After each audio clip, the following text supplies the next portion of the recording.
Con motivo de la celebración del 505 aniversario de la Reforma Evangélica Luterana del siglo XVI y con razón de el interés de formar al cuerpo de Cristo sobre temáticas formadoras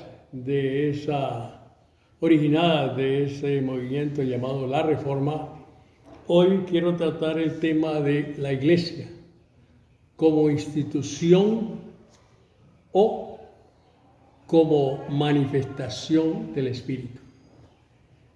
De ahí que importa mucho entonces entrar primero definiendo qué entendemos por institución. Por tal entendemos una organización fundada para desempeñar funciones de interés público o privado. De ahí que las instituciones en un estado, por ejemplo, son las que se ocupan de atender aquellas áreas que van a atender a su vez las necesidades de la población, sea servicios o de cualquier otra especie de interés a la sociedad y a la cultura, en donde es lógico que entonces se vea como una organización entonces de poder. Y en términos de poder, la Iglesia entonces, como una institución, podría entonces tenerse como un recurso de poder para el poder y para imponerse. Por otro lado, hablábamos de la Iglesia como manifestación del Espíritu. Aquí entraríamos tomando en cuenta aquel concepto de la epifanía, porque entendemos que la manifestación, en este caso, si percibimos a la Iglesia como una manifestación del Espíritu, la veríamos entonces como una acción de dar a conocer o poner a la vista un plan previo, y en este caso de la Iglesia, presentado por el mismo Señor Jesús, según nos lo narra el capítulo 16 de Mateo, cuando conversaba Jesús con sus discípulos y recibe la respuesta de Pedro que dice: tú eres el Cristo, el Hijo del Dios viviente. Y luego responde el Señor: Pedro, esto no te lo ha revelado carne ni sangre, sino mi Padre que está en los cielos. Y sobre esta roca, es decir, sobre esa fe, ese enunciado de que Cristo es el Hijo de Dios viviente, fundaré mi iglesia. Y las fuerzas de la muerte no prevalecerán contra ella. De ahí que entonces, en esta ocasión en que Jesús da ese enunciado, diríamos profético, no se elabora nada, no se organiza nada, ni siquiera se dice qué forma, qué sentido, qué orientación debe tener esa iglesia, que de principio pues entendemos en el ambiente cristiano como la asamblea de Dios, el pueblo llamado para aprender de Dios, escuchar su palabra y obedecerla. De tal manera entonces que es posteriormente que sí se van a dar los procesos en donde esta comunicación dada por Jesús de fundar su iglesia en un momento X en el futuro no toma forma, no se convierte y no aparece ni siquiera sugiriendo una institución a crear. Es posteriormente cuando, por la intervención en los mismos procesos históricos que se dan en la iglesia, que va surgiendo la necesidad de ir formulándose esta iglesia manifestación del Espíritu en formas organizacionales que llamaríamos entonces institucionales. Esta historia de la formulación de la Iglesia como manifestación del Espíritu es entonces más temprana en la Biblia que la forma institucional. Veamos. Primero, se ha dicho que Jesús comunicó que Él fundaría su iglesia. Sin embargo, dicho esto, no sigue un conversatorio de Jesús con sus discípulos para decirles cómo sería esa iglesia, cómo se organizaría, quién la encabezaría, ni nada parecido, excepto declarar que el fundamento de esa iglesia es el principio ya dicho. No obstante, claramente se observa que sí había un interés de parte de Jesús de crear una iglesia, hacer esa convocatoria para que hombres y mujeres conformaran esa iglesia, aunque no diera ninguna indicación sobre qué serían sus autoridades y otros aspectos relevantes para una institución. Pero bien, lo vemos así porque claramente el Señor, cuando ya comenta con sus discípulos, pensando en una etapa posterior a su muerte, especialmente en el capítulo 14 de Mateo, de Juan, y conversando acerca de la venida del Espíritu, Él le da al Espíritu la función de creador y que va a enseñarle a todos sus discípulos y los posteriores todas las cosas que hasta ese momento, por un lado, el Espíritu le recordará a sus discípulos cosas que ya han recibido de Jesús u otras nuevas. Y entre esas nuevas posiblemente está el hecho de la fundación de la iglesia como una manifestación del Espíritu. Y ya lo vemos cuando, transcurrida su muerte y resurrección, el Señor Jesús habla con sus discípulos acerca de que no se retiren, sino que por lo contrario, cualquiera que estuviese fuera de Jerusalén regresara a ella, porque allí haría manifestar su Espíritu. Y según lo leemos en el libro de los Hechos, claramente en el capítulo 2 se observa la operación más significante para nosotros de parte del Espíritu Santo, pues desciende en el día de Pentecostés, en la reunión y convocatoria más numérica que en ese tiempo se daba, el periodo que iba entre la Pascua y el Pentecostés, para que en medio de una enorme multitud se diera la manifestación del Espíritu Santo y con ella la convocación de toda la gente que oía esta palabra de parte de Pedro en primer lugar y posteriormente de otros, del Evangelio de salvación para perdón de los pecados y la declaratoria que este Cristo que había sido crucificado ahora había sido designado por Dios como el Salvador de toda la humanidad. Allí se da un fenómeno que llamamos la manifestación del Espíritu Santo con lenguas y con fuego, o al menos con apariencia de fuego, que hace posible que personas muy limitadas intelectualmente y tal vez saliendo de una fuerte crisis de pérdida por la ausencia del Señor Jesús, se conviertan en predicadores del Evangelio, de las nuevas y buenas de salvación en Cristo Jesús, y convocan a la gente a creer en Jesús.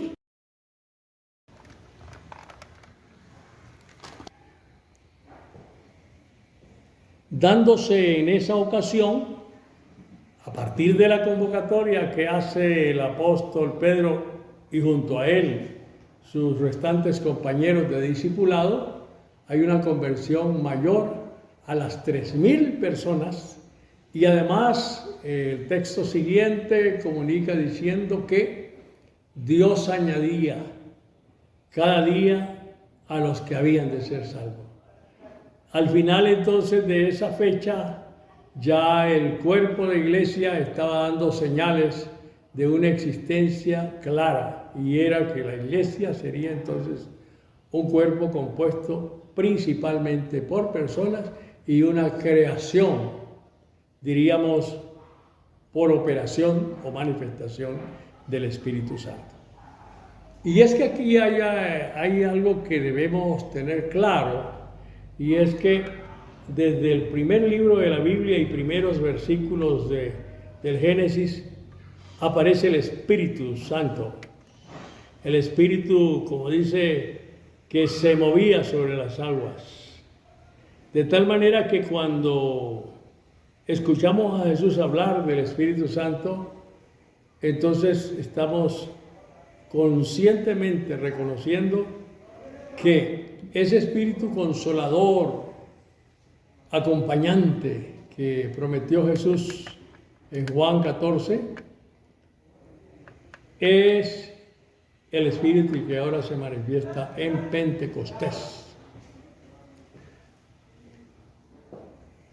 Hasta aquí entonces tenemos claro que efectivamente el Espíritu Santo es el gran creador, incorporador de las personas a la fe en Cristo Jesús y a la palabra del Evangelio como la gran muestra de amor de Dios en favor de la humanidad para perdón de pecados en Cristo Jesús. No obstante, al no haber una forma expresa de cómo desarrollar la iglesia, cuerpo de Cristo, manifestación del Espíritu Santo para la humanidad, pues empezaron los procesos de hacer propuestas para ir conformando de estas personas que se unían a Cristo todo un cuerpo que ofreciere y señalara una función, que realizara unas operaciones y que ofreciese un servicio, ya sea a lo interno de sus miembros o aquella comunidad con la cual se relacionaba ahí en Jerusalén y posteriormente en el mundo. Por eso es que la primera forma que aparece es la organización de los apóstoles, y podría llamarse ahí entonces que ya hay una institución. De seguido, ante la necesidad de atender a las mesas que se señala en el mismo libro de los Hechos, pues surgen los diáconos, y con los diáconos también los predicadores como Esteban y otros que progresivamente van sirviendo las mesas, comunicando un mensaje y contextualizando el esfuerzo del Espíritu a la realidad de cada sector, primero de Jerusalén y posteriormente de las comunidades alcanzadas, ya que, como dice la Escritura, a causa de la persecución que se da a partir de la muerte de Esteban, las comunidades cristianas van alejándose de su centro original, que es Jerusalén, para alcanzar distintas poblaciones de la misma Palestina y posteriormente hasta alcanzar un punto principal que es Antioquía. Y en ese tránsito, según nos narra el mismo libro de los Hechos, se empezó a predicar entre judíos y conocedores de la fe desde la visión de Moisés. Y dice que empezaron a comunicar a los griegos, a los no judíos y a los no creyentes hebreos y bajo la modalidad del Yahvé del Antiguo Testamento, esta nueva expresión de manifestación de Dios por medio del Espíritu en Jesús, que es la salvación de Cristo y perdón de los pecados a toda la humanidad por medio de la fe en Él. De ahí que entonces empiezan, diría yo, a aparecer ensayos para lograr que esa comunidad, manifestación del Espíritu, tenga algún grado de institucionalidad. Y por ahí entonces hay algunos modelos que se evidencian en el medio.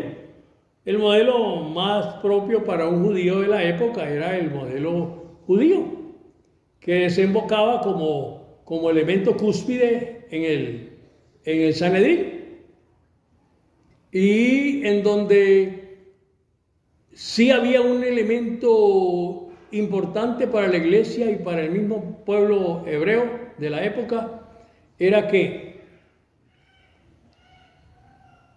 se organizaba la relación institucional a partir de la idea de ser el pueblo hebreo, el pueblo judío, y organizarse en comunidades pequeñas que se reunían en la sinagoga. Estas estuvieran, bien fuese en Jerusalén o bien fuese en cualquier parte del mundo. Lo que importaba era el vínculo a partir de la confesionalidad en el Yahvé, Dios de Israel.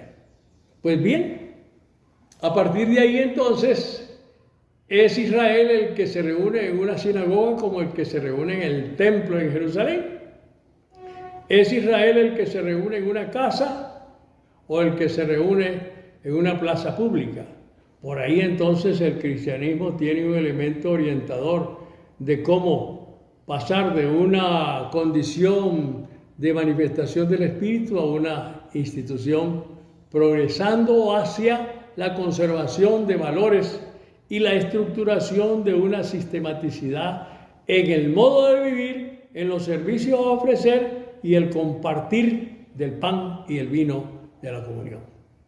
Por ahí entonces se sigue en ese proceso de crear condiciones para que ese cuerpo llamado ahora iglesia, llamado la asamblea de Jesús, los llamados para venir a adorar a Dios, reunirse para compartir la palabra, se convierte entonces en una progresiva organización que pareciera desembocar en una entidad llamada institución. Sin embargo, igual que en el espécimen institucional hebreo, no se debía dejar de lado el principio que unía a todos, la fe en Cristo Jesús. De ahí que una iglesia que se reúne en Éfeso, se reúne en Jerusalén, es la misma iglesia, es la misma fe y es el mismo mensaje. Y por ahí entonces se trata de conservar esa condición de manifestación del Espíritu, porque hay palabra, porque hay ideas, porque hay propuestas de ética, motivaciones de ánimo y disposición de esperanza. Pero seguimos en la misma línea, a la par de la experiencia de la iglesia dentro de la comunidad hebrea, judía de la época. También está otra forma institucional presente en el medio, y es el primero enemigo y posterior compañero del proceso, que es el Imperio Romano. El Imperio Romano entonces también tiene su forma de operar institucionalmente, pero también operar ideológicamente bajo el principio de la ciudadanía romana. De ahí que entonces se es romano en Roma, pero también se puede ser romano en Jerusalén.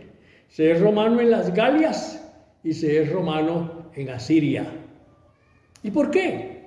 Porque había un vínculo de la Roma como expresión del águila rapaz que desde su alto vuelo toma la presa. Hay también la comunicación de esa Roma invencible, de poder arrollador, que bajo su pie domina las naciones.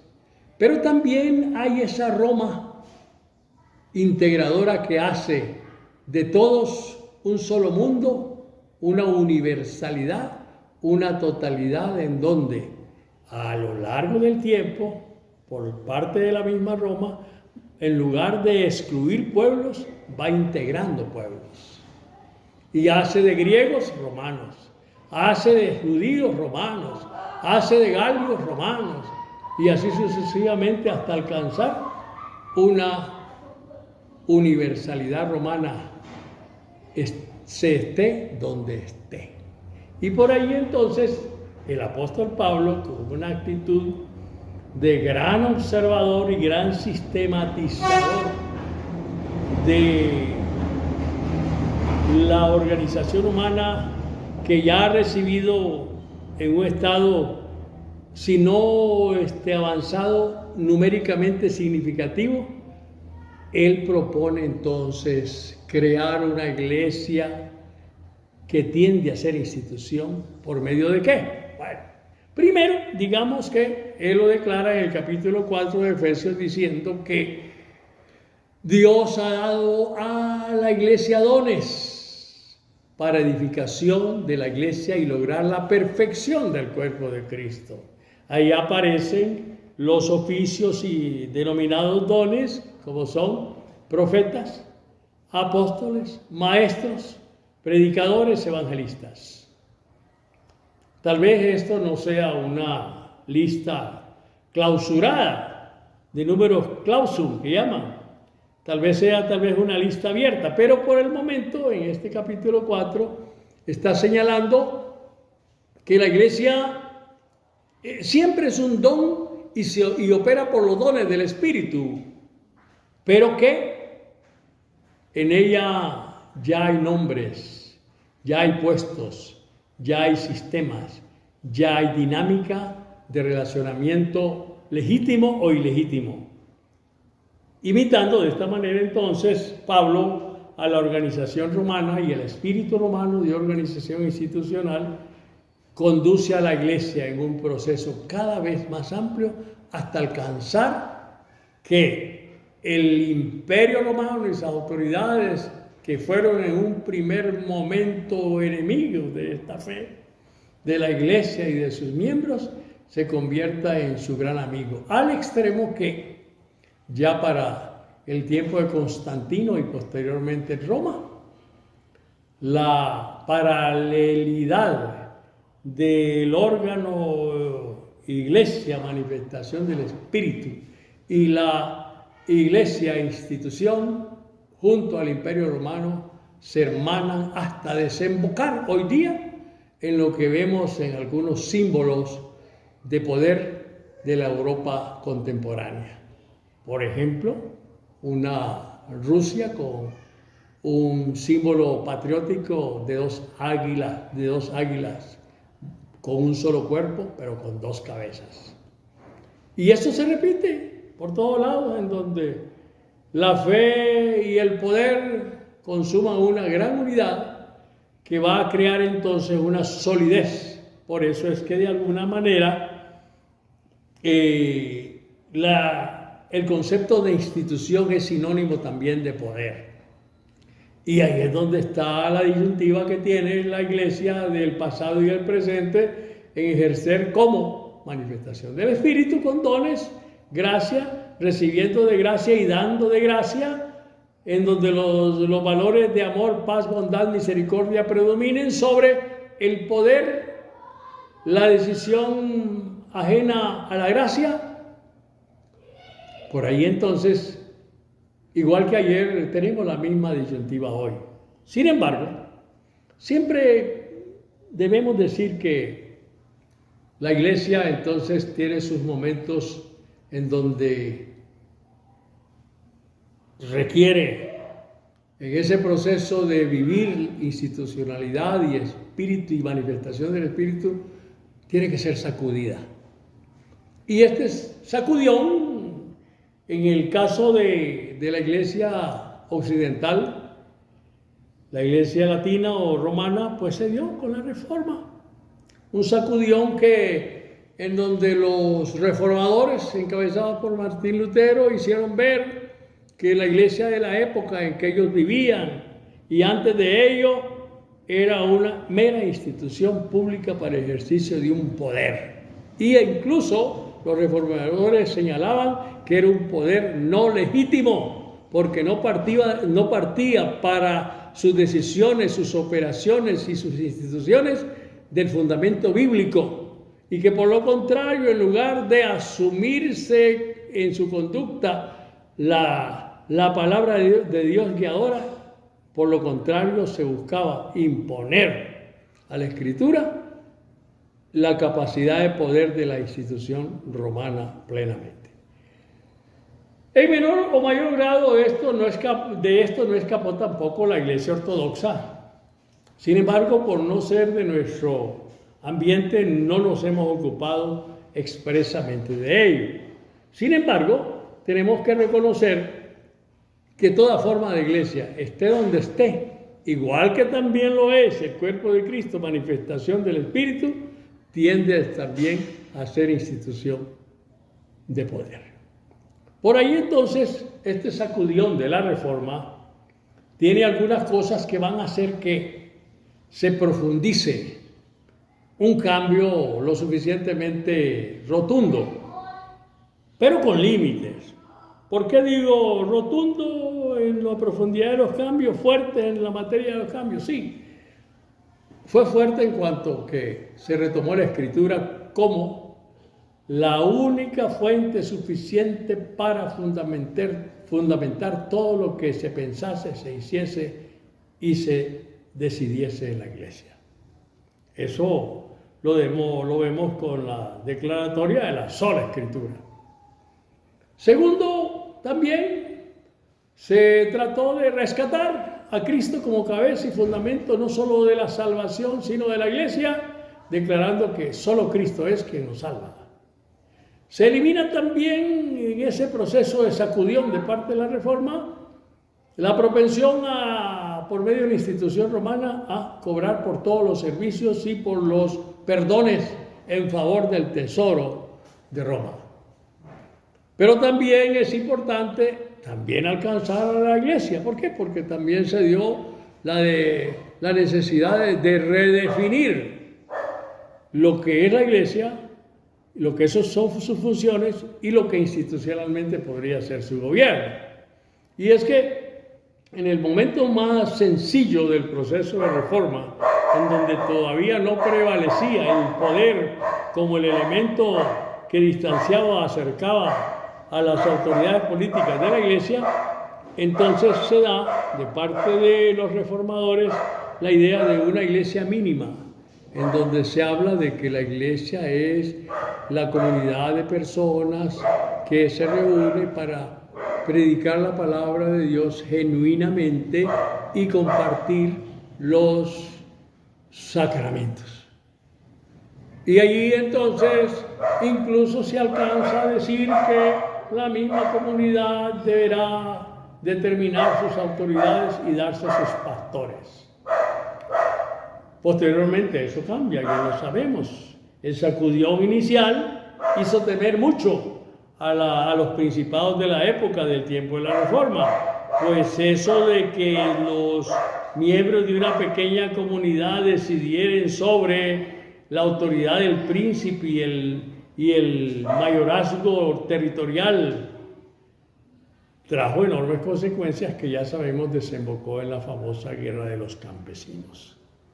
Por ahí entonces, ¿qué pasó? Otra vez volvemos en que el sacudión no fue suficiente, sino que la misma Reforma se orientó a ser sometida a la autoridad política. Primero, para obtener el auxilio de las autoridades políticas y de las armas para sobrevivir y triunfar sobre el poder de Roma. Y segundo, se dijo de alguna manera suplir la ausencia de obispos que no se convirtieron a la Reforma para que el poder político, ya fuese municipal, regional, territorial o central, asumiera las funciones que hasta ese momento venían realizando los obispos y otras autoridades y la Iglesia, en la Iglesia y hasta el Papa. Por ahí entonces tenemos entonces esa tensión fuerte entre la Iglesia manifestación del Espíritu y la Iglesia como institución, organización humana orientada al ejercicio del poder por medio del cumplimiento de funciones de servicio, posiblemente unas veces, pero otras simplemente para mantener el posicionamiento de las clases sociales del momento. A la fecha, este tema todavía sigue y por eso lo trato por ser muy vigente. Pues que en el tanto que ha aumentado el número de denominaciones cristianas, en ese tanto ha aumentado la tendencia institucional de la Iglesia como recurso para el ejercicio del poder. Y entre más grupos aparecen como nuevas iglesias, mayor es el número de ellas que se alejan del concepto de la Iglesia como manifestación del Espíritu para convertirse en un recurso para servir a los más viles de los intereses que puede haber en la sociedad. Así entonces, la historia nos dice que de pronto la Iglesia, las misiones y las instituciones de la Iglesia, pues no defienden al ser humano, defienden los intereses del país en donde está ubicada, en la región geopolítica a la que pertenece su territorio, país o república a que hace parte. De ahí que incluso en las instituciones eclesiales protestantes que son de vocación nacional y a su vez nacionalista, como Alemania, Suecia, Noruega, Inglaterra, pues las organizaciones eclesiales se han convertido en defensoras de la política, geopolítica y los intereses de la república, el reino, el país. De tal manera que hasta las misiones han sido usadas para que el poder institucional, usando la manifestación del Espíritu, por un lado, fortalezca la presencia de un imperio, de una nación, de una dominación o de una doctrina política, y bien, por otro lado, rechace toda propuesta orientada a servir a las personas independientemente de la orientación política, social o geopolítica.